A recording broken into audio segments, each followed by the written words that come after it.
Buenas tardes. Hoy veremos la clase de sistemas sensoriales. Los animales monitorizan constantemente cambios internos y externos, gracias a una diversa gama de sistemas sensoriales, los cuales son utilizados para detectar el estímulo ambiental y traducirlo. Estos regulan los sistemas fisiológicos y el comportamiento de los organismos. Todos los receptores trabajan con mecanismos similares, y es un proceso que comprende la recepción, traducción, amplificación y transmisión de la señal, para finalmente realizar la percepción del estímulo en el centro integrador. En la recepción unimodal, solo se puede interpretar un tipo de estímulo, como en el caso de las neuronas. Por otro lado, la recepción polimodal implica interpretar diferentes estímulos. Usualmente es realizado por células epiteliales agrupadas en órganos sensoriales. Un ejemplo son las ampollas de Lorenzini, las cuales son sensibles a la electricidad, tacto y temperatura. Hace más de 2000 años, Aristóteles describió los 5 sentidos.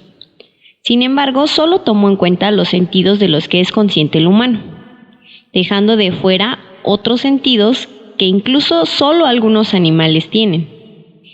La clasificación más significativa es la que está basada en el tipo de estímulo que interpreta el receptor. Pueden ser señales químicas, luz, movimiento, temperatura o incluso campos magnéticos.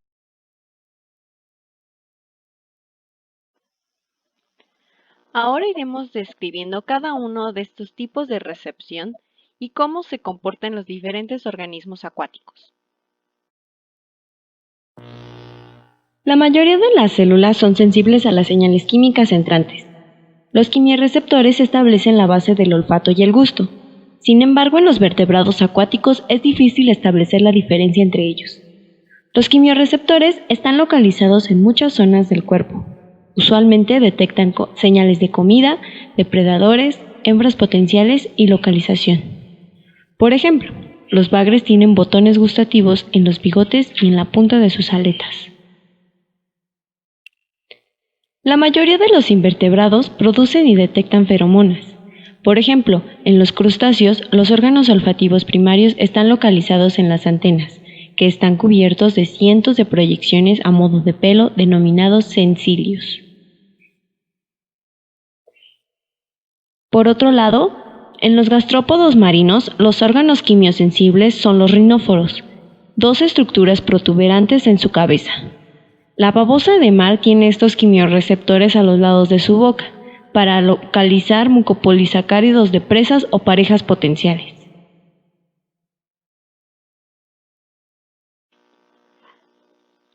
Los siguientes receptores serán los mecánicos. Los mecanorreceptores están implicados en el tacto, oído, equilibrio y propiocepción. Los mecanorreceptores transforman los estímulos mecánicos en señales eléctricas, ya que las proteínas receptoras están ancladas al citoesqueleto y a la matriz extracelular. Así responden a cambios conformacionales. Un ejemplo es la vejiga natatoria de los peces. El oído detecta los sonidos acoplados en algunos peces a sus vejigas natatorias, y la vejiga natatoria amplía el sonido, ya que se conecta con el sistema auditivo. Existen diferentes tipos de mecanorreceptores. Por ejemplo, los barroreceptores perciben la presión sanguínea, mientras que los receptores táctiles perciben el tacto, la presión y vibración. Por último, los propioreceptores reciben la orientación de los organismos. La línea lateral de los peces está conformada por cientos de mecanorreceptores, que detectan los movimientos del agua alrededor del organismo y con ello indican si existen depredadores o presas cerca. Casi todos se conectan al sistema nervioso que terminan en el cerebro, pero ese tema lo tomaremos más adelante cuando hablemos del sistema nervioso.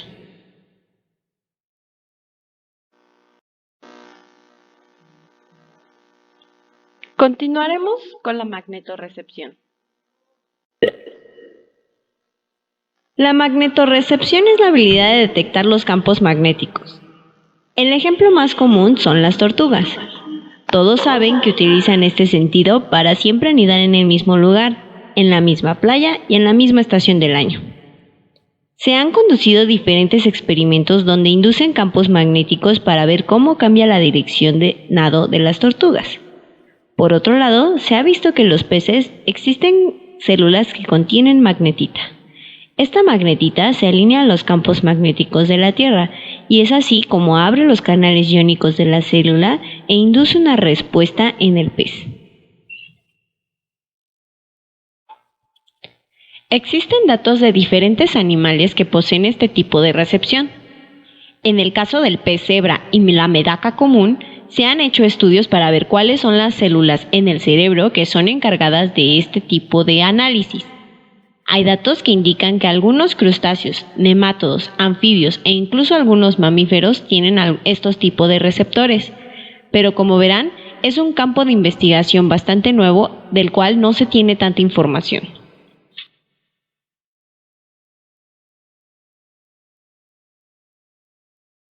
Por último, pero no menos importante, veremos la fotorrecepción. La fotorrecepción involucra el sentido de la visión. Es así como se detecta la luz. Existen diferentes tipos de fotorreceptores. Por un lado, los fotorreceptores ciliados, es decir, que poseen un cilio, mientras que los fotorreceptores raptoméricos poseen en la superficie apical de la célula microvellosidades. Ambos tipos de fotorreceptores tienen fotopigmentos o cromóforos. Los cromóforos son proteínas fotorreceptoras. Existen distintos tipos como la rodopsina, melanopsina, entre otras. La función específica de cada fotopigmento depende de sus propiedades y localización en el organismo. La estructura de los fotorreceptores difiere en la escala animal. Estos receptores han ido evolucionando y los órganos fotorreceptores de los organismos también, combinando incluso receptores ciliados con raptoméricos. Aquí podemos observar los distintos tipos de ojos que se observan en organismos acuáticos. Los organismos unicelulares, por ejemplo, únicamente tienen capas fotorreceptoras o centros con pigmentos, donde se percibe si hay o no luz. Posteriormente, algunos moluscos tienen ojos en forma de copa, donde permite discernir la dirección de la luz, permitiendo detectar de dónde vienen los cambios de luz. Asimismo, en el caso de los nautilus, que son organismos bastante antiguos, tienen un epitelio ya desarrollado alrededor del ojo y permite canalizar la luz hacia una retina.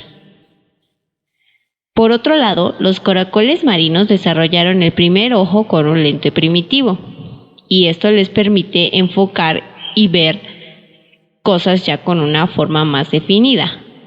Finalmente, algunos organismos como los pulpos tienen uno de los ojos más complejos de los organismos marinos conocidos.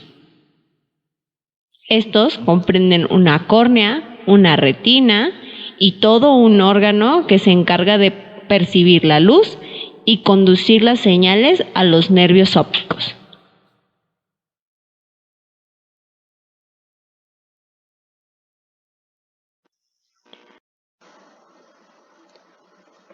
Como ya hemos mencionado, todos estos receptores mandan la información a través de las neuronas al sistema nervioso. Es por ello que daremos un breve repaso acerca de este sistema.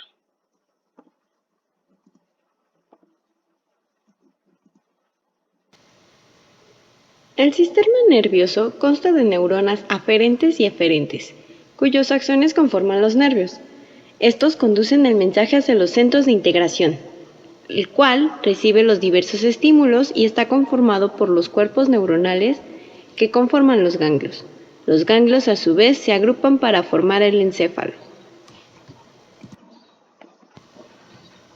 Los centros de integración varían enormemente en complejidad entre los distintos animales. En el curso de la evolución, ha habido una tendencia generalizada hacia la cefalización. Podemos observar que organismos con simetría radial, como los cnidarios, presentan redes neuronales, a diferencia de otros organismos que presentan cordones ganglionares, protocerebro o hasta un centro integrador complejo presente en los vertebrados. Los vertebrados tienen un sistema nervioso central claramente demarcado que consta del encéfalo y la médula espinal. Aunque el tamaño del encéfalo varía entre los principales grupos de vertebrados, tienen similitudes entre ellos. Se distinguen tres regiones entre todos ellos: el prosencéfalo, el mesencéfalo y el cerebelo.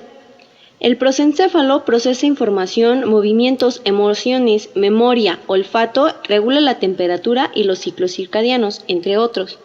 El mesencéfalo interviene en el procesamiento de la información visual, auditiva y táctil. Y finalmente, el cerebelo controla funciones esenciales como la respiración, la frecuencia cardíaca, presión sanguínea, mantiene la postura corporal y coordina la locomoción. Por otra parte, las vías aferentes que van a los órganos efectores constituyen el sistema nervioso periférico. Este sistema está constituido por el simpático y el parasimpático. El sistema nervioso simpático se activa en periodos de estrés o actividad física, es decir, para la lucha o para huir, mientras que el sistema nervioso parasimpático actúa en periodos de descanso, es decir, reposo y digestión. Aquí vemos el circuito neural que gobierna el reflejo de retracción branquial de la babosa marina borracha. Las neuronas sensitivas detectan en la piel del sifón un estímulo mecánico. Dichas neuronas forman sinapsis con las interneuronas y las neuronas motoras.